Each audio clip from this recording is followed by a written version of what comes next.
Բարև ձեզ սիրելի հետևորդներ, այսօր տաղավարում իմ հյուրը Հայաստան խմբակցության падգամավոր Աղվան Վարդանյանն է, պարոն Վարդանյան, շնորհակալ եմ, որ հրավերս չմերժեցիք։ Բարև ձեզ։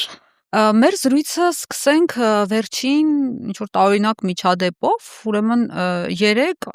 ինչ-որ մարդ անց մոլոտովի կոկտեյլ է սարքել բենզինով պայթուցիկ եւ նետել ԱԱԾ-ի շենքի վրա։ Այդ անձը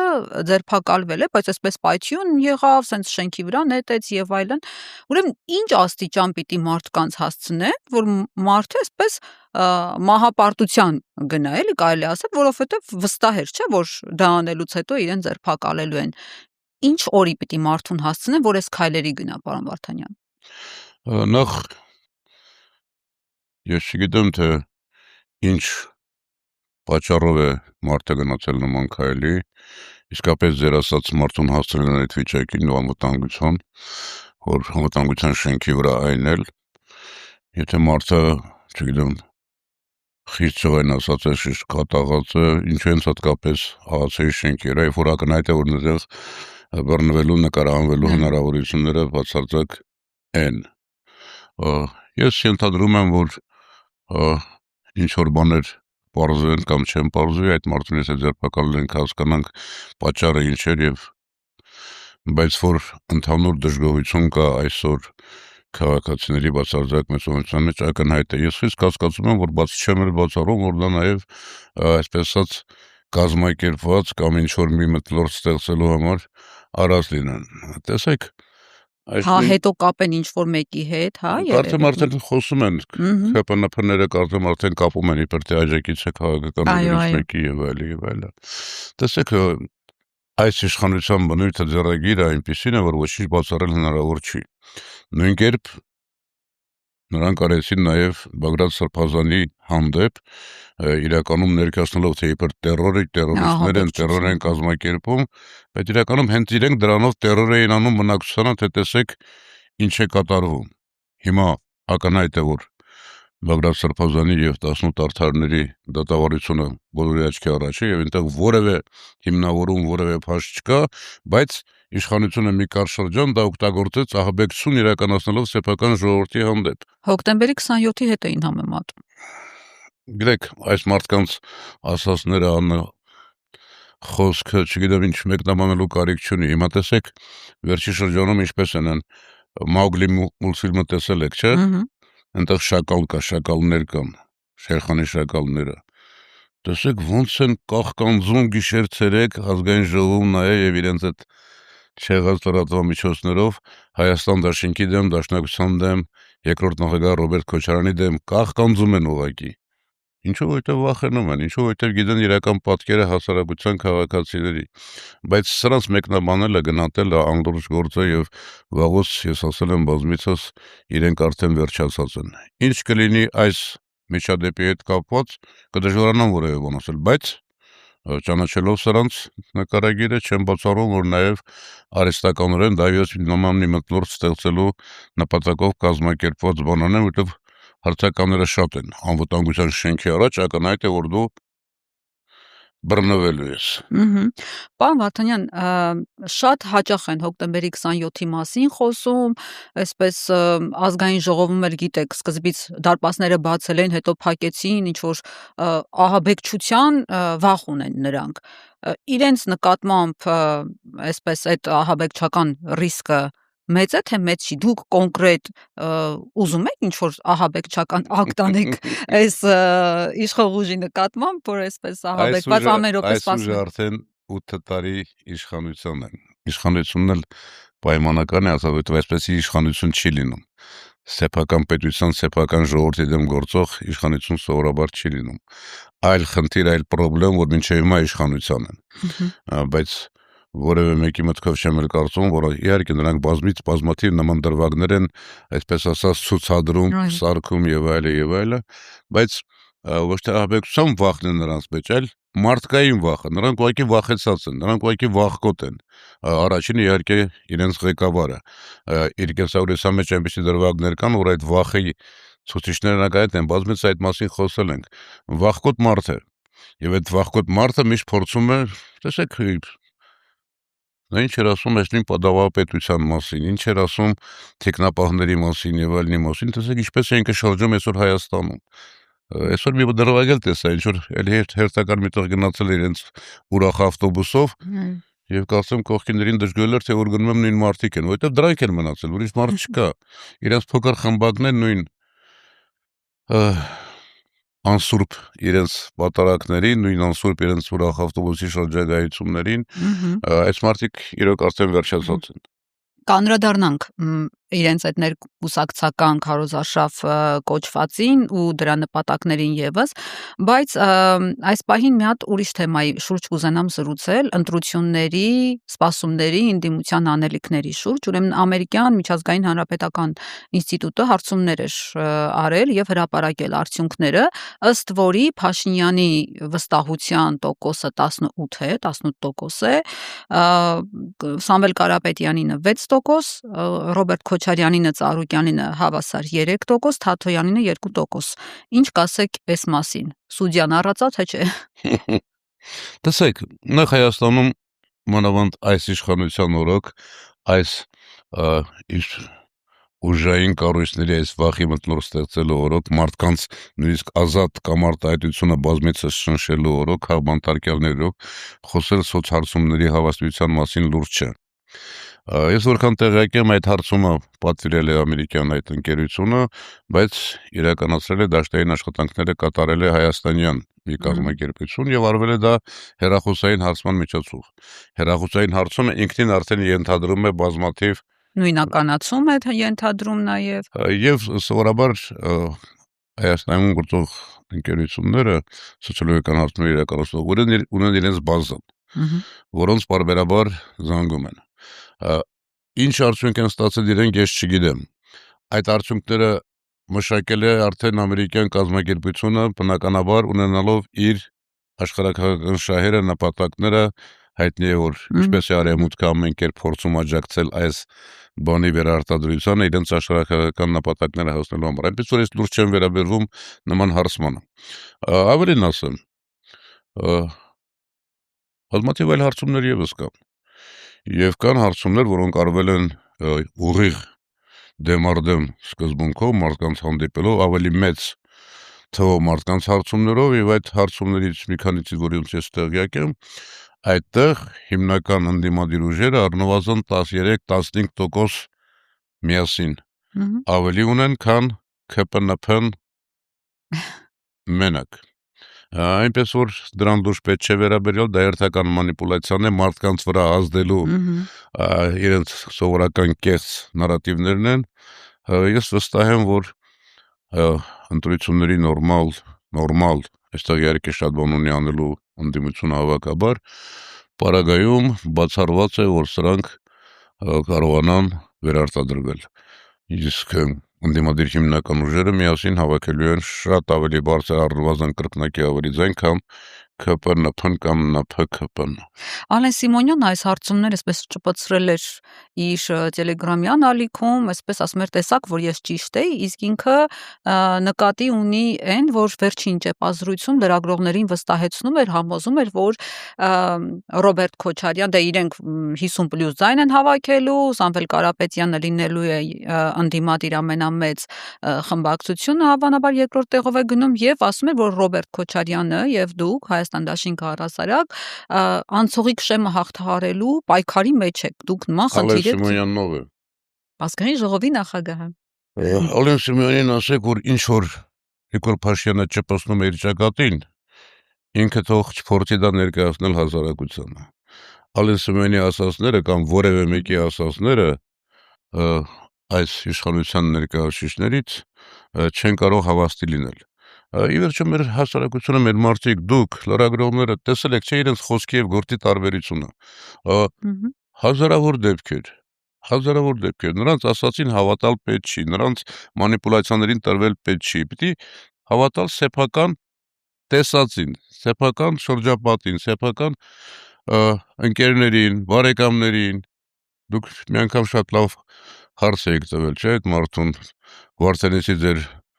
Վարդենիսի դեր մորակրոջ, կարծեմ հորակրոջ խոսքերով եւ այլն։ Հայրիկի մորակրոջ։ Դա եք ձեր շրջապատը, նայեք մարդկանց տրամադրությունները, աչքերը բացվել են մարդկանց, տեսնում են ինչ են սրանք եւ ինչ են արել այս երկրի հետ եւ այս ժողովրդի հետ։ Պարոն Վարդանյան, ասում եք Ալեն Սիմոնյանն ով է։ Այդ նույն Ալեն Սիմոնյանը օրեր առաջ ազգային ժողովում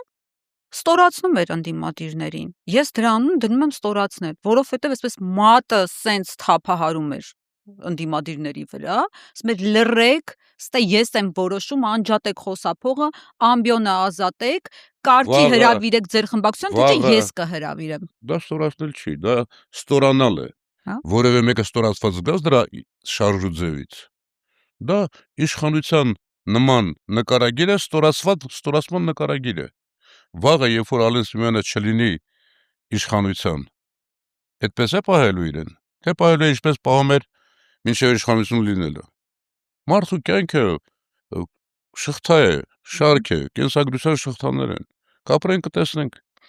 Այնպես որ դա ստորացնել չի, դա ստորանալ է։ Ընդդիմադիրներ, դուք կոնկրետ այդ ժամանակ, երբ որ այդպես մատեր թափահարում, գորգորում էր, ասում էր լռեք, հանգստացեք, անջատեք, այս մարդը նստած է վերևում, իր ձեռքին է բարձրախոսը, իր չագուջը բանի տակ են ուժային ազգային ժողովում լցված ուժայինները, քանի նման դեպք է եղել ազգային ժողովում, դրանով բացարձակապես դա իրենց ստորացումն է։ Կրկնում եմ, որևէ մեկը դրանից ստորացված չի զգում, ընդհակառակ դուք տեսնում եք նայողն է ստորացված զգում։ Ով? Նայողը, ով որ դիտում է այդ լիստերը։ Նայողը տեսնում է, չէ՞, սրանց նկարագիրը եւ գնահատական է տալիս։ Ալեն Սիմոնյանի այլ արարքների չէ՞ վկա եղել է հասարակությունը։ Գուցե չի բարձրաձայնում, պատճառները խոսեցին, փորձում են վախի մթնոլորտ ստեղծել, փորձում են ամեն մի, չգիտեմ, ստատուս գրողին կամ ինչին կալանավորել եւ այլ, բայց այդ մարդիկ հասկանում են, չէ՞ ինչ է կատարվում։ Ալեն Սիմոնյանը վաղը որ իշխանության չեղավ, ես հարց եմ տալիս, ինչպես է իրեն պահելու։ Ես ձեզ ասում եմ, կգա այդ օրը եւ մենք միասին նորից կանդրադառնանք Ալեն Սիմոնյանի վարքագծին։ Դե մենք տեսել ենք այս նախքան իշխանություն եղածը, իշխանության եղած ժամանակ եւ անիշխանական ժամանակը։ Մենք տեսել ենք այս իշխանության տարբեր ներկայացուցիչների, մասնավորապես Անդրանիկ Քոչարյանին ընդդիմադիր ժամանակ ինչպես էր իրեն պահում եւ իշխանական աթոռը վերցնելուց ինչ այսպես հոխորտանքով է խոսում նույն լրագրողների հետ։ Մարդիկ կան, որոնց մասին ես չեմ խոսում։ Չեմ էլ ուզում խոսել, որովհետեւ ինձ համար դրանք վերջացած ոչնչություններ են։ Այդ մարդկանց կեսագրությունները կան, այդ մարդկանց արարքները կան, քիչ առաջ դուք խոսում եք հոկտեմբերի 27 համեմատում էին Բագրատ Սրբազանի հետ, բայց դե գիտեք էլի, այս ամեն ինչը մի նպատակ ունի՝ փորձել մարդկանց վախեցնել, փորձել վախեցնել մարդկանց նախկիններով, թեև այդ նարատիվը այլևս բոլորովին չի աշխատում, եւ մարդիկ ուղղակի համեմատում են այս մարդկանց ընդդիմադիր ուժերի ներկայացուցիչներին, առաջնորդներին եւ տեսնում են տարբերությունները եւ տեսնում են սրանց ժամանակվա Հայաստանը եւ այն ժամանակվա Հայաստանը։ Բայց այդ նույն դրվագին եկեք մի հատ ձեր տեսանկյունով անդրադառնանք, պարոն Վարդանյան, երբ որ հեռուստադիտող ազգային ժողովի նիստերը դիտում է, տեսնում է, թե ոնց են հոխորտանքով խոսում ձեր հետ, ոնց են այսպես շպցնում, ճպցնում, ցենց անպատվում եւ այլն, ասում է, ահա, ընդդիմադիրներին խեղճացրել են, ուրեմն կոմպրոմատներ ունեն ընդդիմադիրների դեմ, ձեն չեն հանում։ Իհարկե ես հասկանում եմ, որ միկրոֆոնները ձեր անջատած է, դուք տեղից ինչ էլ ուզում եք ասեք, դրանք չեն լսվելու, այսինքն հեռուստադիտողը դա չի լսելու, բայց միևնույն այդ տպավորությունը կա, դուք դրա հետ կապված մտավախություն չունեք այդ տպավորությունը։ Ես վստահ եմ, որ նման տպավորություն կա շատ քիչ մարդկանց մոտ, մյուս մարդիկ հրաշալի հասկանում են իրականությունը։ Բացարձակ սրանց որևէ ասածից ես ինձ վատ չեմ կարող զգալ, որովհետև ճանաչում եմ սրանց։ Ես գիտեմ իրենց վախկոտությունը, ես գիտեմ իրենց խայտառակ արածները, չասեմ շատ ավելի այլ բաների մասին, գիտեք, դա ինձ վրա գոնե բացարձակապես չի ազդում։ Եվ ինչ անել, քանիցս եղել են դեպքեր, երբ որ ընդդիմությունը գնացել է բախման, բայց լցրել են ուժայիններին եւ այլ, ժամանակին հիշում եք գործ կար, մեզ արդեն չեմ հիշում, իբր թե գործ էին հարուցել ազգային ժողովում ստեղծված այդ վիճակից, այս կրթուկի եւ այլնի համար։ Դրա հատորներն ինձ մոտ են, չեմ էլ ուզում նայել, բայց բնականաբար այդ գործը եւս ջրվեց։ Ինչ ասեմ, սրանք մարդկային արդեն ոչինչ չունեն։ Իշխանությունը փչացնում է մարդկանց։ Իսկ այսպիսի իշխանությունը փչացնում է անվերադարձ։ եւ միայն մարդկային որակները, նպատակները, սկզբունքները կարող են մարդուն իշխանության մեջ պահել արժանապատվորեն։ Իսկ նման իրականություն մենք ունեցել ենք։ Ձեր վերջին հարցազրույցն էի դիտում, որտեղ ասում եք, որ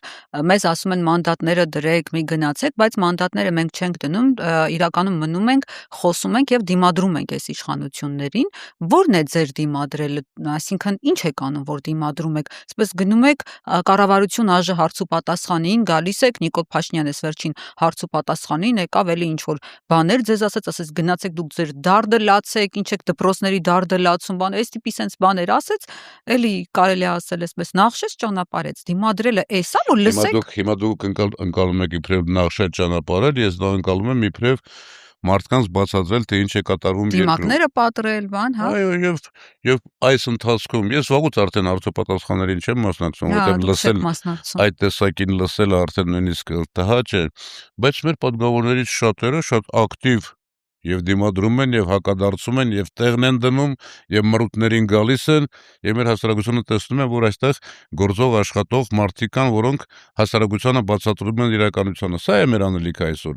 Նման ազգային ժողովում, երբ որ մի ուժ արհեստականորեն ունի բացարձակ մեծամասնություն եւ ցանկացած հարց կարող է միաժամանակ որոշել, ընդդիմության անելիքը միայն սա կարող է լինել։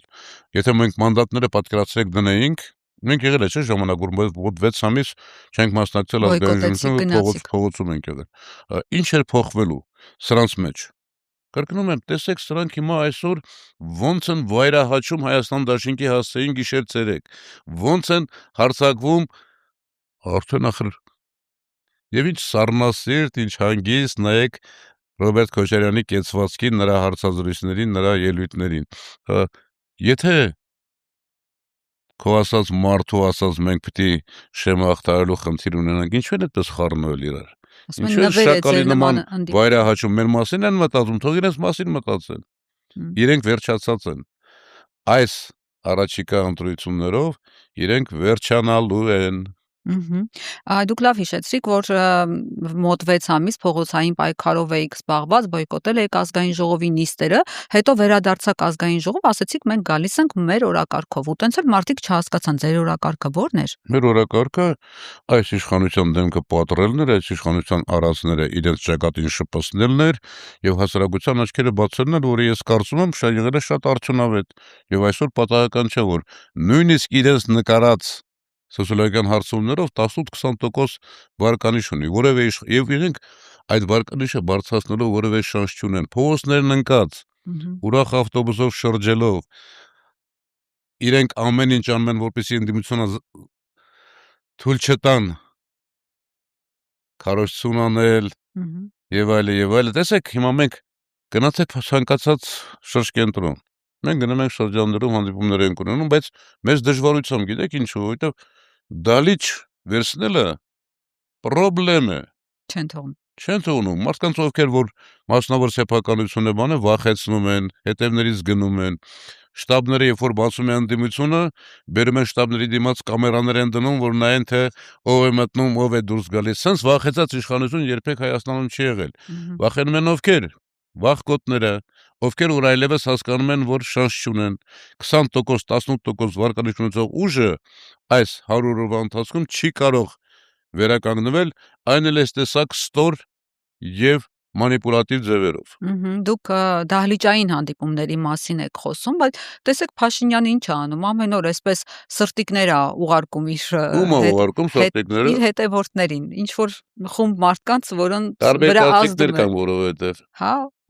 դուք ինչ եք լսել ու ուղարկում։ Չէ, բան չեմ լսել, բայց սրտիկներ ուղարկելը սովորաբար ես նման խասյատ չունեմ, բայց սրտիկ սովորաբար սիրած աղջիկներին են ուղարկում։ Հա, այդ առումով, հա, այդպես չգիտեմ, ամեն դեպքում ինչ որ մարդկանց վրա ազդում է, երբ որ այսպես տարբեր երգերի տակ ես վերջերս էլ սենց առավոտյան ձեր տուն գամ վարդերով այս երգի տակ սենց սրտիկներ է անում, մի խոսքով, սենց վիդեոներ է հրապարակում ու մտնում եմ ձեր էջ, տեսնում ջղային հայացքով եթերներ։ Ջղային չէ, դուք ինձ եք ջղային տեսել, ես շատ հանգիստ խաղաղ համեմատական։ Ում եք համեմատում դուք ինչ եք համաչում։ Ու տեսեք, ձեր մտքով չի անցնում, որ գուցե պետք է այսպես ինչ որ պլպլան կոշիկները, թանկ կոստյումները հաներ, իր նման ասենց ինչ որ գլխարկ դներ, կուկուռուզ պերաշկի ուտելով մտներ գյուղ, որովհետև դա ինչ որ մարդկանց սրտեր գրավում է։ Թե դուք դրան չեք գնա։ Դուք ուզում եք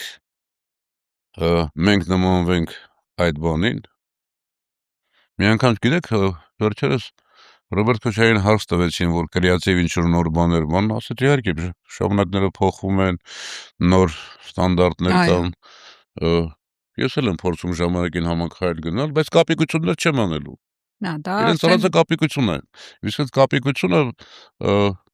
ինչ ասեմ, կապիկների կապիկությունը կարող է դուր գալ միայն մի խումբ կապիկների։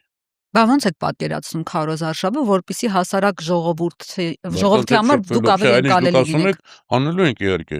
եւ հիմա էլ անում ենք։ Ոչ միայն դահլիճային հանդիպումներ, այլև մեր շրջել, հանդիպել մարդկանց, զրուցել, եւ մարդիկ են մեզ մոտենում, եւ տասնյակ ու տասնյակ ես անձամբ օրինակ մարդկանց հետ եմ շփվում, օրական ես երևի թե ունենում եմ, մի օր ես հաշվեցի, այդ օրը օրվա ընթացքում ես ունեցել էի 15 հանդիպում։ Իսկ դա նվազագույնն է, որ կարող է լինել օրվա մեջ ասենք 5-7 հանդիպում։ Այս վերջերս մեր գործընկերներից մեկը մի հատ հետաքրքիր բան ասեց, այս որ ապօրինի գույքով նաև ինձ իմ գործով են ապօրինի գույքով մտել այս խելոքները։ Այո։ Մեր խելացի մարդկանցից մեկը ասեց, գիտեք, ասեց տարբերությունն ինչ է։ Մեկ տարբերությունն այն է, որ այս մարդը օրական 7 հանդիպումներ ունենալու, հիմա ստիպված այդ 7-ից 2-ը պիտի փաստաբանների հետ ունենա, այսինքն ժամավաճառություն, բայց դա այլ փաստաբանների հետ հանդիպումներ չեմ ունենում, այնպես որ ամեն ինչ նույնն է, հանդիպելու ենք մարդկանց հետ, շարունակում ենք հանդիպել, շատ ավելի ինտենսիվ աշխատելու ենք մեր հասարակության տարբեր շերտերի հետ եւ համայնքներում եւ քաղաքներում եւ ընդհանուր տրամադրությունը այսօր արդեն ես նկարագրեցի։ Իդեպ այդ ապօրինի գույքով ես նայում եմ ձեր հայտարարագիրը, առանձնապես գույք չունեք դուք։ Մի հատ մեքենա է 22 թվականին գնված, 21 թվականի արտադրության, բայց այդպես անշարժ գույք որպես այդպեսի ոնց որ չկա ձեր։ Ունեք գեղանկարներ թանկարժեք 4 միլիոնից ավելի գումար արժեցող։ Ես իզուր այդ գեղանկարները հայտարարագրում եմ, ուղղակի զուտ պարկեշտություն ելով հայտարարագրում եմ, որովհետև թանկարժեք գույքեր չեն դրանք։ Թանկարժեք գույքը, եթե մի գույքի արժեքը 8 միլիոնը գերազանցում է։ Իմ ունեցած գեղարվեստական նկարները, որ 90%-ով իմ բարեկամ ընկեր նկարիչների նվերներն են, ուղղակի բնականաբար ամեն մեկ այդ արժեքը չունեն, բայց նրանք կարծում այդ հետաքրքիր չի, ինձ գիտեք, այս թեման եւ կնոջս, տղայիս, հարսիս, աղջկաս, փեսայիս, որ լրիվ առանցին մարդիկ են, այդ բաներով է գույքը։ Շրջանակը հատուկ գույքեր չունենք, տղայիս տունն է, աղջիկս իր տունը ունի։ Հա, այդպես։ Բա որ ինչ են թիրախավորել։ Իրանք ինչ են անում, իրանք տեսեք, չեմ էլ կարդացել նույնիսկ իրանց այդ բաները, իրանք պարզում է 23 թվականի կարծեմ հունվարին հարուցել են այս գործերը, 26 թվականին 3 տարի լրանում էր դեկտեմբերին արդեն պիտի լրանար, թե հունվարին պիտի լրանար, արագ սրանք կանչեցին հարցաքննությունների։ Հարցաքննությունների չեն կանչում, ուղղակի հայտարարում են, իրենց նպատակը մի հատ հմեկով կամ իրենց ծիվիկներով մի հատ ռեպորտաժներ անելն է, մի 100 հոգու կարծեմ ես վերջին դեկտեմբերին նման բաներով արել են, մի երկու ռեպորտաժ անեն, մի երկու բան անեն, դատական ուղարկեն դատարան, հետո մի հատ էլ ռեպորտաժ անեն, նախընտրական շրջանում փորձեն ինչ որ տրամադրություն ստեղծել, մթնոլորտ ստեղծել, բայց այլ բան կա, ընտրությունները կավարտվեն, կգան նոր իշխանություն եւ մենք կտեսնենք թե ինչ ապօրինի գույք են դիզել այս մի հատ բառ կա է ՉՄՕ կարծում տես բաները որ ժամանակին ինչ էին եւ այսօր ինչերի տեր են դարձել։ Պարզ է։ Եվ ինչպես են վատնում, մսխում պետական միջոցները։ Բայց իրենք օրենքով են շատ բաներ անում, այս օրինակ պարգևավճարները միլիոնների, ձեզ ասում են դուք ծրարով փողեր եք ստացել ժամանակին։ Սուտ են ասում։ Դուք անձամբ չեք ստացել։ Եթե ես նման եմ մի մարդու, որը ուրիշից ծրարով փող կստանա։ Իրենց ասածների 90 գալատ են անում, ասում են, թող ասեն։ Իրենց ասածների 99.99%-ը սուտ է, կեղծ է, արհեստական է։ Կրկնով խոսում ենք, չէ՞, նայեք իր անվտանգության համակարգը, իր շարասունը նայեք։ Ինչ էր խոսում այդ մասին։ Այդ մարդուն պետություն կարելի է վստահել։ Այդ մարդու լրագրողական գործունեությանը ծանոթ եք, չէ՞։ Հիշեք, մի անգամ ուրիշ տեղ ասել եմ, հիշեք 18 թվականին, երբ որ այս Թավշյա իշխանազավթումը եղավ, այդ մարդը մի հատ բան արեց, որ ինչքան գումար է ծախսվել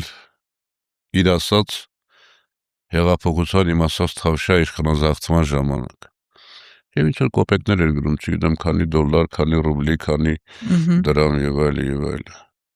Ասել եմ այս մասին կրկնելու կարիք չկա, բայց պարզվելու է, չէ,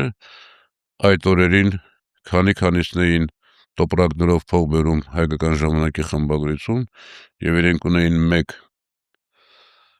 չրգիզվող պահարան, որ արդեն չէր տեղավորում, գնեցին երկրորդը եւ երկրորդն էլ երբ որ լցեց մի գիշերով 2 հոգով ինչպես այդ գումարները տեղափոխեցին։ Սա է սրանց բնույթը։ Այս մասով գործեր չկա։ Փողը իրենց աստվածն է։ Եվ միշտ գիտեք, մարդը երբ որ փոքր տարիքից մանկությունից միշտ կարիքի մեջ եղել, միշտ բան է եղել, որոշ մարդիկ իրենց վրա աշխատում են, ուժեղանում են,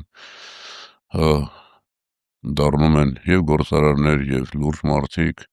բայց մարդիկ կան, որոնց ոսկորը սոված է, եւ այդ սոված ոսկորով նրանք ապրում են մինչեւ իրենց կյանքի վերջը։ Պարոն Վարդանյան, երեք Սևանում էի, այսպես նիկոլական սևանցիներից մեկը, որպես սխալ, ամենամեծ սխալ, Նիկոլ Փաշինյանի գիտեք ինչ էր ասում։ Ասում է,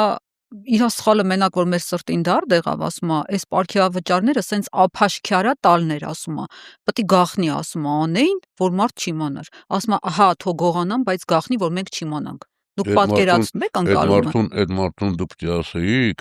բայց ինչքան բան են գախնի անում, որ դուք չեք իմանում, սա այս մեկը իմացել եք, բայց ինչքան բան են գախնի անում։ Ասում է, նախկինները թալանում էին, իրանք էլ թող իրանցը տանեն, բայց այնց որ մենք չիմանանք։ Այսինքն դրանք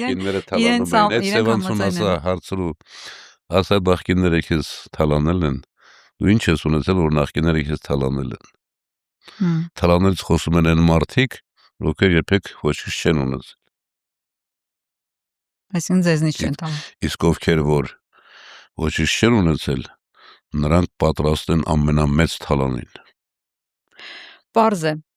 թոշակների հետ կապված դուք 5 տարի եղել եք սոցիալ նախարար։ Ձեր օրոք միջին աշխատանքի եւ սոցիալական հարցերի նախարար։ Պետական ինստիտուտների հանդեպ հարգանք ունեցեք։ Աշխատանքի եւ սոցիալական հարցերի նախարար եք եղել։ Ձեր օրոք միջին կենսաթոշակը 6000 դրամ էր։ Չէ՞ք կարողանում մի 46000 տալ թոշակառուներին, որ ձեր անունով երթվեին։ Մեր օրոք ես չեմ հիշում ես 2003 թվականին եմ նշանակվել նախարար, դրանից առաջ թե այդ ժամանակ էր 6000, այո, միջին կենսաթոշակը 6000 էր, երբ որ ես արդեն նախարար չէի վերջին տարում, միջին կենսաթոշակը 30000 էր։ Այսինքն այդ ընթացքում 5 անգամ միջին կենսաթոշակը աճել էր։ Դա 2008 թվականն էր։ Հիմա որ թվականն է, սիրելի Ռեպսիմե, 26։ Քանի տարի անցել սիրելի Ռեպսիմե, 18, գումարումից, անումից 18 տարի։ 18 տարվա ընթացքում նրանք 30000-ը դարձել էին մոտարապես 49000։ Եվ հիմա նախընտրական շրջանի այս 10000 ընտրակաշառքները, ընտրաթոշակները, այնպես որ համեմատել այն ժամանակը եւ այս ժամանակը ուղղակի անհեթեթ է։ Մենք 500%-ով էինք բարձրացրել թոշակները, իրենք 8 տարում բարձրացրել էին 50%-ով։ Եվ նույնը բոլոր մյուս բնակավարներում, նույնը աղքատությունը, Հայաստանում աղքատությունը 54 կամ 56% էր։ Երբ որ մենք թողել ենք իշխանությունը 2008 թվականին, աղքատությունը 24% էր, 24 մի քիչ էր։ 24 թե 30։ Չէ, 24 կամ 25-ի Տևական ժամանակ 30%-ի վրա էր մնում աղքատությունը։ 24-25-ի միջև էր, երբ որ ես նախարարությունից դուրս եմ եկել։ Անցել է ինչքան, նույն հանուն գումարում անենք, էլի 18 տարի, այսօր կարծեմ 22-ը 7% է աղքատությունը, դեռ մեթոդոլոգիան էլ փոխել է։ Նույնիսկ 24-25%-ի ժամանակ մենք մոտավորապես 120000 ընտանիք ունեինք նպաստառու։ Այս ընթացքում մեն այս 8 տարվա ընթացքում 44,000 ընտանիքի նրանք ուղղակի դուրս են հանել նպաստների համակարգից, ամենաանապահով, ամենաղքատ շերտին զրկել են նաև այդ հնարավորությունից, բայց էլի մոտավորապես մնացել է տոկոսային բանը նույնը։ Նույնը բոլոր բնակավարներում։ Նվազագույն աշխատավարձը եղել է 5,000 դրամ, ես թողել եմ 25,000 դրամ 5 անգամ ավելի։ Միջին աշխատավարձը նույնը, ուսուցիչների ամիսներով ուսուցիչները աշխատավարձ չէին ստանում։ Թոշակառուները թոշակ չէին ստանում։ Հիմա սրանք էլի հելնուփ խոսում են 6,000 դրամ էր թոշակը, તો անասուն ոչ խոսուն իմաստով 6,000-ը դարել է 30,000։ Ինչից եք խոսում, այսօր էլ այդ մասին խոսում են սրանք։ Եվ խոսում են թոշակները չէին ստանում։ Այո, չէին ստանում, բայց դա եղել է 93, 94, 95 թվականներին Ռոբերտ Քոչարյանի իշխանության տարիներին անխտիր բոլոր ոլորտներում շեշտակի, կրկնակի, եռակի, քառակի, յոթակի աճ է ունեցել եւ տնտեսությունը զարգացել է եւ Հայաստանը կառուցվել է։ Նայեք ինչեր են կառուցվել այդ ժամանակ։ Նայեք սրանց կառուցածը, սրանք մի բան ունեին հպարտանալու եւ մարդկանց աչքն էին կողում անընդհատ ասֆալտը։ Պարզեց դել են անորակ արել։ Այդ մասով է։ Խայտառակություն ուղղակի, բայց ամբողջ այս 8 տարիների ընթացքում որևէ նոր ճանապարհ չեն կառուցել։ Նայեք Քոչարյանի ժամանակ ինչքան կասկադներ ճանապարհներ են կառուցվել։ 60 մետրանոց մի ճանապարհ են կառուցել Արաբկիրում, 60 մետրանոց։ Այդ Քոչարյանի ժամանակը կառուցվել նոր ճանապարհ։ Այո, իհարկե։ Ես կարծում եմ առաջիկայում նախընտրական քարոզարշավի ժամանակ շատ ավելի թվագրումով, այսպես գույքագրել արածները։ Գիտեք, մարդիկ մեղք չունեն։ Մարդիկ ապրում են այսօրվա օրով, իրենց հոգսերով, իրենց հիշողությունը շատ չի ողնում եւ գումարած ինչքան են փորձել վարկաբեկել։ Հատ աշխատել։ Հատ կարելի է ցույց տալ, չէ, սա։ Պարոն Վարդանյան, այսպես դուք երբ որ ասում եք էս են կարելի Քոչարյանի վերջին ասուլիսի ժամանակ էլ որոշ հարցերի ինքը պարզաբանեց, ասեց գործազրկությունը իմ ժամանակ էսքան ա եղել, էսքան մարդիկ այսպես ապշում են, որտեվ ինչ են լսում այս տարիներին պարբերաբար, որ երբ որ այս իշխանությունները խոսում են, ասում են մենք այնքան զենք ենք առել, ինչքան այս նախկին բոլոր իշխանությունները իրար հետ վերցած այդքան զենք չեն առել, թոշակը այնքան ենք բարձրացրել, ինչքան սրանք չեն բարձրացրել։ Սրանց խոսքերը ախր միայն խոսքեր են, միայն սուտ են, միայն կեղծիք են։ Տեսեք, ի վերջո սրանց հիմնական ասած ինչն է, խաղաղություն, չէ։ Մինչև իրենց գալը խաղաղություններ, չէ։ Իրենք եկել են պատերազմներ եղել, չէ։ Սրանք ոնց կարող են խաղաղություն ապահովել իրենց ստրկացած թուլամորթ վախկոտ վիճակով։ Մեր հակառակորդների առաջ ստորացված վիճակով, իրենք են ստորացված, խոսում ենք ստորացումից, իրենք են ստորացված։ Տեսեք ինչպես են իրենք արձագանքում Ալիևի հոխորտանքներին, միշտ վախեցած մնաք, որովհետև գիտի վախկոտ մարդը միշտ վախեցած է լինելու, բայց նրա մասին է խոսում, հայ ժողովրդի մասին չի խոսում, հայ ժողովուրդը վախեցած չի։ Պատերազմը իրենք են բերել։ Իրենցից առաջ պատերազմ չի եղել։ Ադրբեջանը Ռոբերտ Քոչարյանի ժամանակ չի էլ համարձակվել այդ ուղղությամբ մտածել։ Մի անգամ 16 թվականին է փորձել, մրթին ստացել է, խնդրել է հաշտություն։ Ովքեր են խոսում խաղաղությունից։ Վախկոտ մարդը, տեսեք, երկու հոգի փողոցում հակասություն ունեն։ Մեկը ուժեղ է, մյուսին ծեծում է։ Այս ծեծողը կարող է դրա հետ խաղաղություն հաստատել։ Ծեծվողը։ Հաջորդական երկրորդ անգամ է գլխին խփելու, քանի որ չի պատասխանում, չի հակադարձում, վախենում է։ Պարզ է, չէ, ախր սա մեր ժողովուրդը իր խորքում այդ ամեն ինչը հրաշալի հասկանում է, բայց ստեղծվել է մի հատ պետական մեքենա, ուժային, ասում եք անվտանգություն, ազգային անվտանգության ծառայություն։ Ինչով է զբաղված ազգային անվտանգության ծառայությունը։ Ամեն ինչով, սատանաներ բաներով։ Բացի ազգային անվտանգության խնդիրներով, չէ։ Ոստիկանություն, դատախազություն, քննչական կոմիտե, հակակոռուպցիոն կոմիտե, ինչ որ գիտեք։ Ինչով են զբաղված։ Ընդդիմադիրներին գաղտնալսելով, գործեր բանանելով։ Ես սովորաբար իմ երախոս ազրույցները շատ-շատ հետ ունենում ուղղակի բաց կապով, ինչքան ուզում են թող լսեն, բայց թող ակաժներին օղանեն։ Իրենց առածների համար հակապետական, իրենց գործառույթներից դուրս կատարած արարքների համար պատասխան են տալու։ Դուք որ խոսում եք արծիվ բազե, տենց եք կոդավորված եք խոսում, թե տենց ուղղակի խոսում։ շատ բարձ, շատ բազմիցս Չունեք զգուշացրել եմ։ վախենալու բան։ Իհարկե չունեմ։ Ումից վախենամ, սրանցից։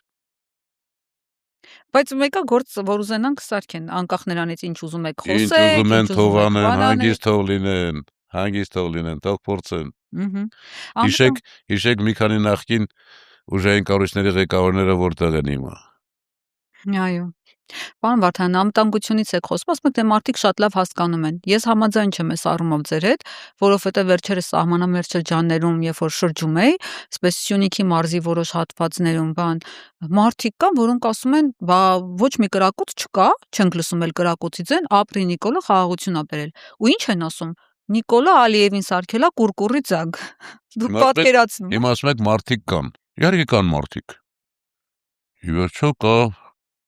քաղաքացիական ՔՊ կա, ՔՊ-ի հարակից մարդիկ կան, ՔՊ-ի հաշվին ապրողներ կան, ՔՊ-ի օրոք ինչ որ բաներ ստացած մարդիկ կան, ՔՊ-ականների հորքուրներ, մորքուրներ, բարեկամներ կան, քանի ոգի են դրանք։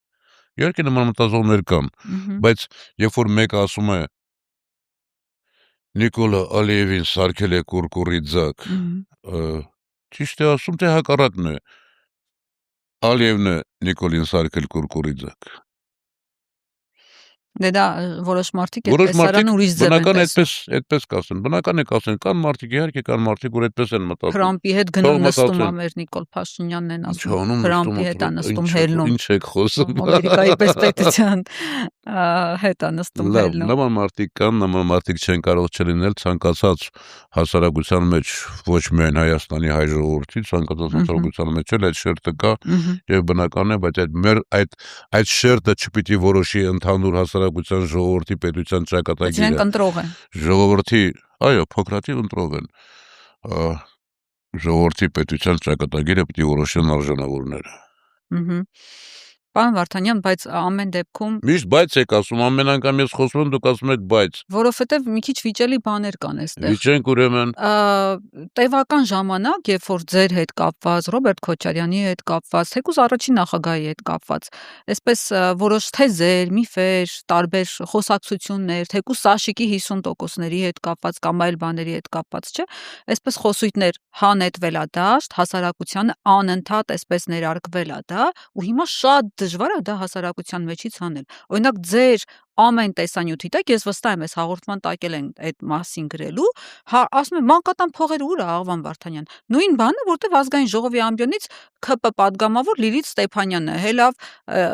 ձեր հետ կապված ելույթ ունեցավ, Աղվան Վարդանյան 270 մանկատան սաների, չգիտեմ, այդ բանի վկայականները վերցրել եք, չկա ամեն մեկը 6 քանի միլիոն, մի խոսքով։ Ես չեմ լսել Լիլիթ Ստեփանյանին, բայց քանի որ նույն հանձնաժողովում ենք ասացին, որ նման ելույթ է ունեցել, լավ աղջիկ է։ Ժամանակին երբեմն գալիս էր իմ սենյակ զրուցում էինք։ Ես հանձնաժողովի նիստի ժամանակ վերջին տեսա Լիլիթ ջան ոնց ես։ Լավ եմ, պարոն Վարդանյան։ Ասի լսեցի իմ մասին ազգային ժողովից ամբիոնից լավ բաներ ես ասել, շատ շնորհակալ եմ։ Այնպես որ իմ վերաբերմունքը գիտեք։ Այդ հեքիաթներին անդրադառնալ ես որևէ բան արդարանալու չունեմ եւ ինչ որ արել եմ ես իմ ժամանակին, դրա համար հպարտ եմ եւ կարողացել եմ իմ պետապետությանը եւ իմ ժողովրդին ծառայել եւ դրա համար ես իսկապես հպարտ եմ, որ այդ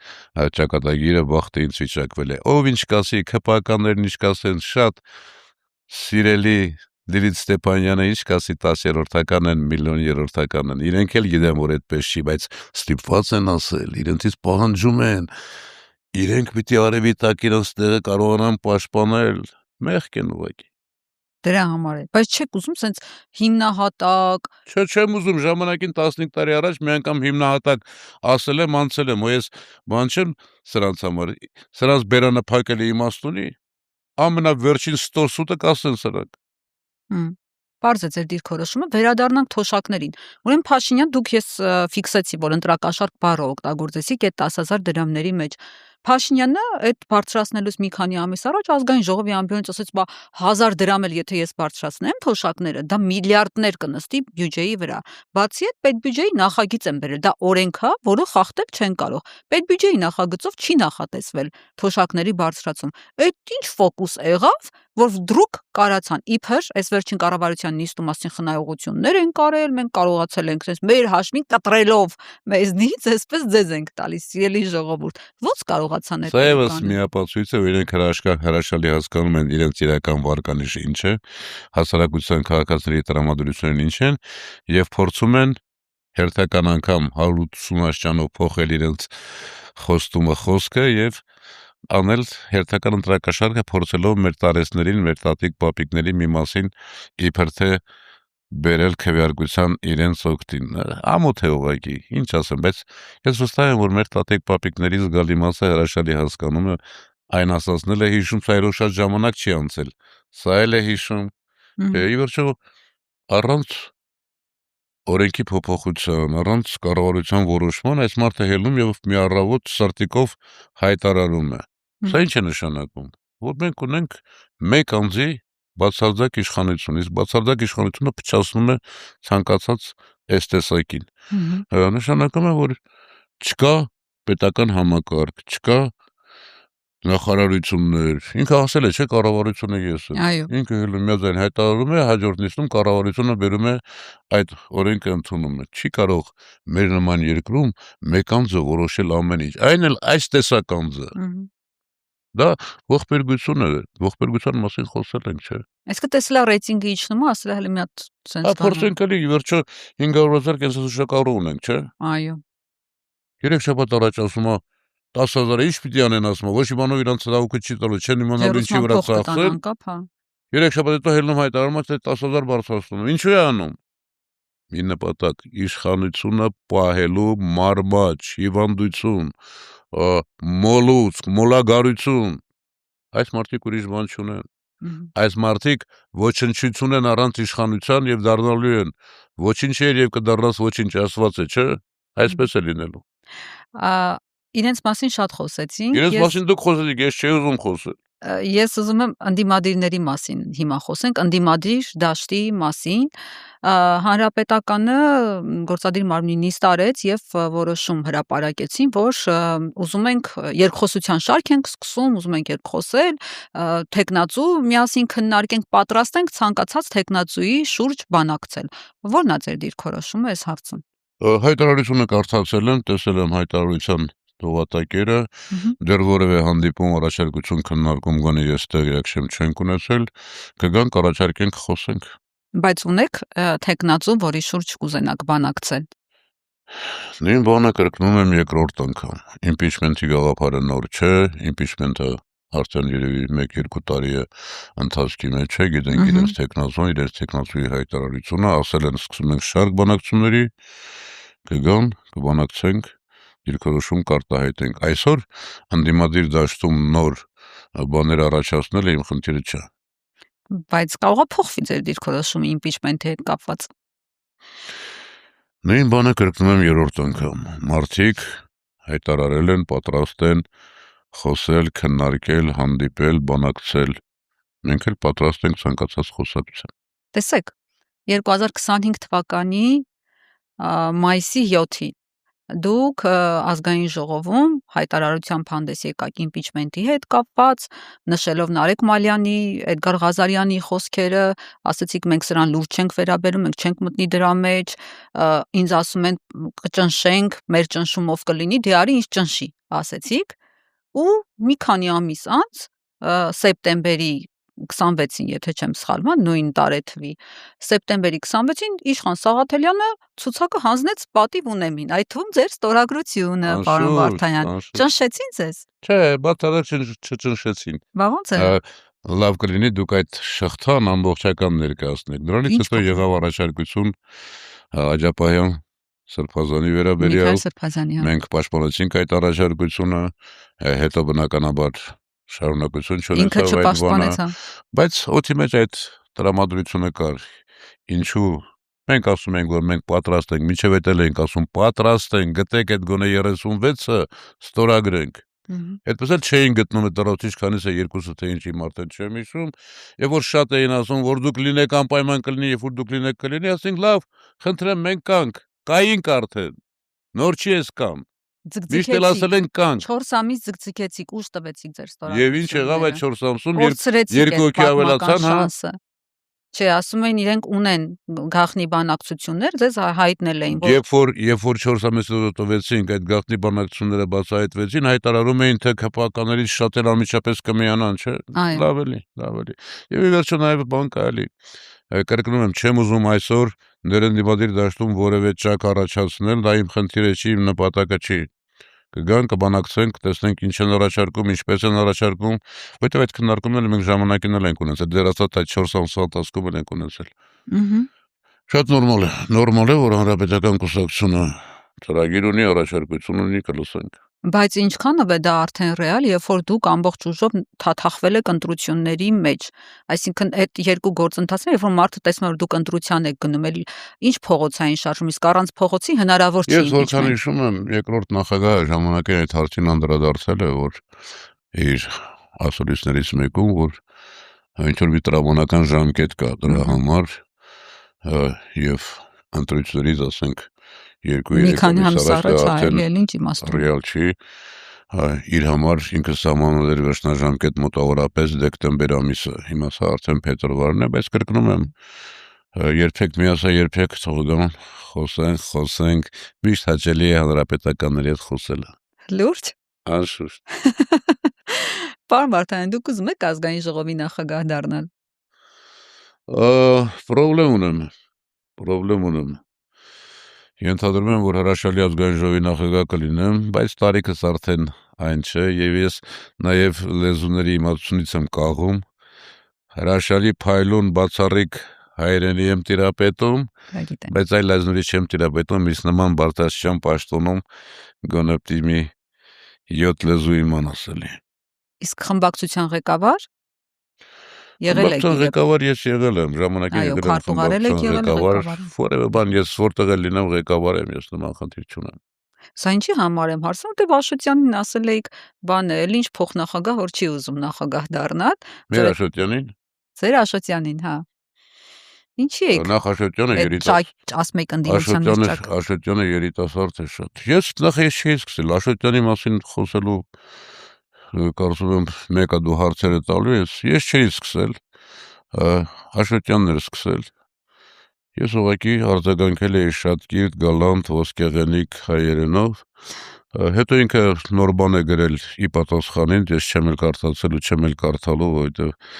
այդ թեման փակել է իմ գրավոր պատասխանով եւ կրկնում եմ հիմա այդ ժամանակը չի, երբ որ ներընդդիմադիր ճաքեր փորձեն առաջացնել։ Ես չէի սկսել, ես արձագանքել էի, շարունակությունը ավարտել եմ, փակել եմ, վերջ։ Դուք վերջակետ եք դրել, բայց դուք եք սկսել, պարոն Վարդանյան։ Ես չէի սկսել, սխալվում եք։ Ձեզ չէին հարց տվել, որ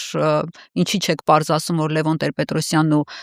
երրորդ նախագահն են բերել։ Շատ մարդկային բացատրել էի, որ հիմա դրա ժամանակը չի, իմ գրավոր պատասխանում մանրամասը գրել էի, որ այսօր այդ մասին խոսելը անիմաստ է, մենք սրա համար չենք այստեղ, մենք այստեղ ենք մի նպատակով սրանց հեռացնելու, մարդկանց բացատրելու եւ այդ բոլոր հարցերի ժամանակը հիմա չի։ Հիմա պիտի գործով զբաղվել, ասել էի համաձայն ես տղա ջան։ Եվ չսպասելով նրա պատասխանին ասել էի այո, համաձայն ես։ Որևէ վատ բան ոչ հանրապետականի Բայց դուք չէիք հերքել, չէիք ասել լավ Սերժ Սարգսյանը ինչ կապ ունի Նիկոլ Փաշինյանին բերելը։ Դուք ասել եք կասկածներ ես էլ ունեմ։ Այսինքն ես պիտի նայեմ հանրապետական կուսակցության կարող եմ, գիտեք, հանրապետական կուսակցության փաստաբաններ լինել, կարող եմ։ Բայց իրենք էլ ունեն փայլուն փաստաբաններ, այդ թվում պարոն Աշոտյանը, այնպես որ ես իմ փաստաբանությունը թողեք անեմ։ Ես չէի սկսել 1 եւ շարունակությունն էլ ես չէի շարունակել 2 թեման ինձ համար փակ է, ամեն մեկը թող մնա իր կարծիքին։ Եթե ես խոսեմ, չեմ խոսի։ Տեսեք, էլի տեղը թողնում եք։ Դուք ասել եք կասկածներ։ Ուրիշ բանի տեղ եմ թողնում, տեսեք։ Մի բան էլ ասեմ, լավ, քանի որ լրագրող եք, լավ լրագրող եք, համառ եք, այսպես ձևակերպեմ հարցը, հարցի պատասխանը։ Եթե հիշում եք երրորդ նախագահ Սերժ Սարգսյանը, որ այդ ժամանակին պարբերաբար հանդիպում էի նաև այս իշխանազավթումից հետո, ասում էր, որ ինքը մնում է իշխանության, որպեսզի երիտասարդությանը պատրաստի, երիտասարդներ պատրաստի։ Եթե հիշում եք դեռևս սահմանադրական փոփոխությունները, երբ որ նախաձեռնվել էր, երկրորդ նախագահ Ռոբերտ Քոչարյանը գրել էր, հոդված էր գրել, որ ինքը համաձայն չէ այս տարբերակին եւ ինքը այնպիսի տպավորություն ունի, որ նոր թիմ է պատրաստվում վերել իշխանության։ Ես հիմա կարող եմ ասել հետեւյալը. երիտասարդների այդ թիմը, այն թիմը չէր, որ այսօր իշխանության է։ Այլ երիտասարդներ էին։ Եվ այն երիտասարդները այսօր քաղաքական դաշտում գրեթե դերակատար չեն, բացի վերջի շրջանում որոշ ստատուսային ակտիվությունից։ Այնպես որ կարծում եմ հասկացողների համար ես նաև այդ հարցը պարզաբանեցի։ Ձեր մեջ կասկած կա, որ Փաշինյանին Սերժ Սարգսյանն է բերել կամ պրախոտ է տվել, որ ինքը գա իշխանության։ Ես անգիր գիտեմ ինչը ինչպես է եղել, ինչ հերթականությամբ, ինչ դրվագներով, եւ դա իմ իմացածն է, որը կարծում եմ այսօր այդ մասին խոսելը տեղին չէ։ Ես չեմ ուզում հիմա ասել մի բան, որը շատ ավելի լույս կսփռի իրականության վրա, բայց այնինչ ես ասացի երիտասարդների մասին, կարծում եմ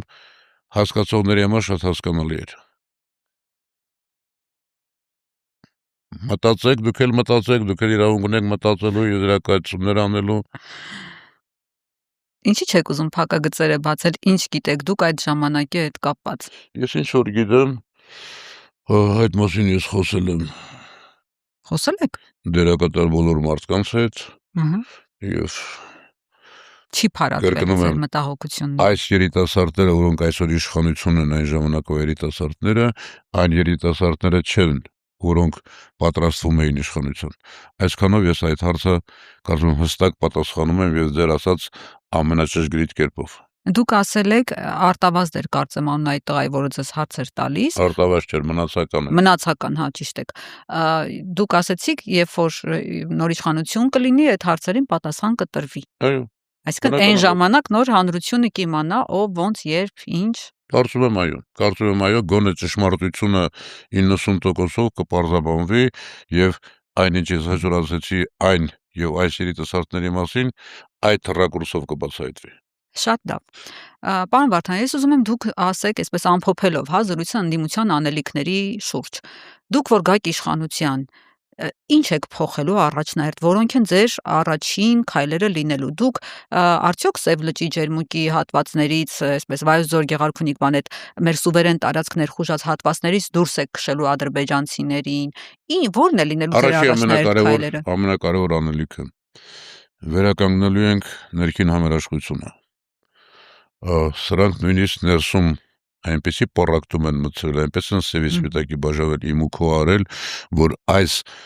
պառակտվածությամբ, այս ատոմների բաժանված հասարակությունը որևէ լուրջ բան անելու ընդունակ չէ։ Ոնց եք վերականգնելու, գնահատական չեք տալու այս ներկայիս իշխանության։ Բնականաբար գնահատական տրվելու է եւ մարդկանց հետ խոսելու ենք, որ սա հեռանկար չունի այսպես բաժան լինելը։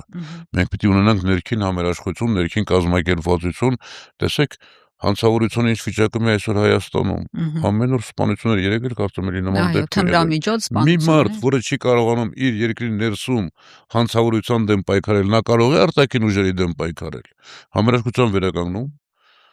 մեր դիմադրողականության մեծացում, այսինքն բանակի ամրապնդում, բանակի վերակազմակերպում, բանակի վերակառուցում, դաշնակցային հարաբերությունների ընդլայնում, ուժային բոլոր կենտրոնների հետ բանակցություններ, առաջին ամենակարևոր խնդիրները սրանք են եւ ժողովրդի հետ անկեղծ բաց խոսակցություն եւ հասարակության մասին մտածել, ոչ թե սրանց նման նախընտրական կաշառք բաժանել, այլ այնպիսի պայմաններ ստեղծել, որ հասարակությունը արժանապատիվ աշխատանք ունենա եւ արժանապատիվ կյանքով ապրի։ Սրանք արված են, սրանք խորցարկված են, մեր հասարակությունը իր հիմնական գլխավոր մասով մեծամասնությամբ պատրաստ է գործնական աշխատանքի, կազմակերպված աշխատանքի անկախացնել բոլոր այն մարմինները, ովքեր այսօր մի մարդու ենթակայության տակ են եւ մի մարդու SMS-ներով են առաջնորդվում։ Բացառել որևէ մեկի քաղաքական ուժի միայցան իշխանությունը։ Թույլ չտալ, որ քաղաքական ուժերի միջև անտագոնիզմը հասնի այսպիսի մակարդակի, վերջը քաղաքական ուժերն ամեն մեկ իր ծրագրերով, իր մոտեցումներով եւ յուրաքանչյուրն առաջնորդվում է այս կամ այն սխալներով, թերություններով եւ այլն, բայց նրանց մեջ պիտի լինի ազատ, արդար մրցակցություն, հասարակության հետ աշխատելու հնարավորություն։ Հիմա սրանք ուղղակի արգելափակում են հասարակությանը քաղաքական ուժերի աշխատանքը, տեսեք ինչպես են հարձակվում, վայրահաչում որևէ ընդդիմադիր ուժի, եւ կապ չունի, եթե իրենց հիմնական գլխավոր թիրախը անընդհատ այս տարիների ընթացքում եղել է Ռոբերտ Քոչարյանը, Հայաստան դաշինքը, հիմա որ ասում ես ընտրություններին մասնակցում եմ, հարձակում են նրա վրա, Սարոկյանի առաջարկ Հայաստանի վրա, Թաթոյանի առաջարկությունների վրա, սա է իրենց արածը, այս ամենը հնարավոր է, ես խորապես համոզված եմ, իշխանափոխությունից հետո արժանավորների ճիշտ տղամարդ մարդկանց իշխանության պարագայում, տեսեք, ուժեղ Հայաստանի վրա ինչպես են հարձակվում, մի ուժի վրա, որը եկել է եւ ընդամենը իր կենսագրությամբ ցույցվել, թե ինչ է արել եւ ինչ արժեքային համակարգ ունի, եւ սրանց վայնասունը, սրանց աննորմալություն է, չէ՞, ինչու՞ պիտի մեր երկիրը աննորմալները կառավարեն, հա, եւ այս մթնոլորտը փոխելու համար ես կարծում եմ իմ ասած արժանավորների իշխանության պարագայում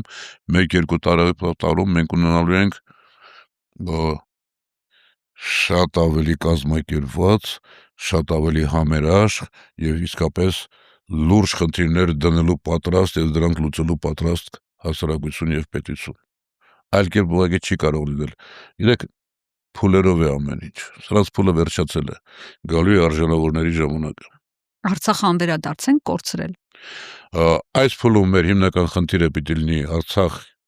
հավաքաբար վերադարձի իրավունքի միջազգայնացումը, պաշտպանությունը, դիվանագիտական աշխատանքը, մնացածը հետո։ Գերիների մասով։ Բնականաբար նաև գերիների մասով։ Դուք ինչպես եք պատկերացնում խաղաղություն, երբ որ դու այնտեղ ունես գերիներ, եւ ովքեր են այդ գերիները, որոնց հետ դու գնում ես եւ Արցախում ինչ ճարեր է իրար տասանում, այն ոչ խոսում բառը նորից հիշում։ Բնականաբար այս ամենը առաջին հերթին պիտի լինի ներքին կազմակերպություն, ներքին համերաշխություն եւ նպատակ անում ենք սա, հասնում ենք այստեղ, հաջորդ քայլով անում ենք սա եւ բնականաբար սոցիալական հարցերի լուծում, սոցիալական խնդիրների լուծում, արդարության վերականգնում այս երկրում։ Նախկին արատավոր բոլոր վարքերի կանխում, սրանք եկել են իբր թե դրա դեմ, ամենաարատավոր բարքերն են տարածել այս երկրում։ Վերջանալու են։ Իսկ ընդդիմադիրները չպետք է միավորվեն, մի ճակատով հանդես գան։ Ընտրությունները, տեսեք, հաշվարկի խնդիր է, կարծում եմ, որ այդ փուլը արդեն անցել է, հնարավոր չի բոլորին մի կաթսայի մեջ լցնել եւ ճիշտել չի, ամեն մեկը ունի իր հասարակության այն հատվածը, որի հետ աշխատում է, որը իրեն ավելի է ընդունում, եւ մեր խնդիրը պիտի լինի իսկապես աշխատել այն շերտերի վրա, որոնք նախկինում չեն մասնակցել ընտրություններին, ակտիվ չեն եղել, պասիվ են եղել, հատկապես երիտասարդությունը, որտեղ սա երիտասարդության երկիրն է, դրանք են այստեղ ապրելու եւ ապրելու են արժանապատիվ, այնպես որ այն ընդդիմադիր ուժերը, ովքեր այսօր արդեն ձևավորված խմբեր կան, բլոկներ են ձևավորում, եթե յուրաքանչյուրը վատ չեն աշխատում, լավ են աշխատում հիմնականում, շարունակեն թիրախային աշխատել, ոչ թե իրար մեջ փորձել իրարից ձայներ խլել, այլ այն մասնակցությունն ապահովել, հնարավորինս բարձր մասնակցություն ունենանք մենք այս ընտրություններում, ես ենթադրում եմ, որ եթե մենք ունենանք 50%-ից բարձր մասնակցություն, 55-60% մասնակցություն եթե ունենանք, սրանց երգը անվերադարձ երգված է։ Մի վերջին հարց։ Այն երգը չէ, որ առավոտները սրտիկով երգում է։ Հա, այդ վարդը մարդը չէ։ Ժամը 8-ին, ժամը 7-ին վարդերով անճաշակ։ Պարոն Վարդանյան, մի թեզ էլ կա, որ ձեր հետ կապված պարբերաբար այսպես ասում է, որ դուք հենց գաք իշխանության, դուք Կրեմլի ագենտներ եք եւ հենց գաք իշխանության միութենական պետության կազմի մեջ եք մտցնելու, մեր անկախությունը դնեք հարվածի տակ։ Ապուշություն, մեզ համար անկախ պետականությունը բարձրագույն արժեք է, մենք իշխանության եղած ժամանակ կարողացել ենք բալանսավորել մեր հարաբերությունները ուժային բոլոր կենտրոնների հետ եւ Միացյալ Նահանգների եւ Եվրոպայի եւ Ռուսաստանի եւ Իրանի հետ եւ պետություն են կառուցել եւ արժանապատիվ պետություն են եղել եւ գործընկեր են եղել եւ ունեցել ենք ուժեղ բանակ, որը նաև ուժեղ դիվանագիտություն է ապահովում, եւ ունեցել ենք կանխատեսելի վստահելի գործընկերոջ համարում։ Եվ Միացյալ Նահանգների հետ կրկնում եմ, եւ Իրանի հետ, եւ Ռուսաստանի հետ, եւ Եվրոմիսյանի հետ, այդ զառանցանքները թող գնան իրանց տատիկ պապիկներին, անձնական տատիկ պապիկներին, մեր տատիկ պապիկները կարծում այդ ժամանակները հիշում են։ Մերոնց հետ գործ չունեն։ Այո։ Շնորհակալ եմ այսօրվա զրույցի համար, պարոն Վարդանյան։ Այսօր այսքանը, սիրելի հետևորդներ, պարոն Վարդանյանը դրվագներ նշեց, Զամվել Կարապետյանի հետ կապված, ես հիշեցնեմ, որ նույն Նիկոլ Փաշինյանը Ստեփանակերտի հրապարակում բարերար էր անվանում Սամվել Կարապետյանին եւ կոչ էր անում հավաքվածներին ծափ տալ, իսկ կարճ ժամանակ անց բարերարից սարքեցին ուղղակի բանտարկյալ այս իշխանությունները, իսկ Թաթոյանը, որը փաստեր ներկայացրեց, արբանյակային նկարներ ցույց էր տալիս, թե ինչ անվտանգային ռիսկեր են նոր ստեղծել այս իշխանությունները, իրենք հերքեցին եւ սարքեցին շարքային ստախոս։ Հետևեք իրադարձություններին Tribune AM-ի հետ, անպայման բաժանորդագրվեք մեր ալիքին եւ Patreon-ի, մենք կհանդիպենք մյուս շաբաթ, տեսություն։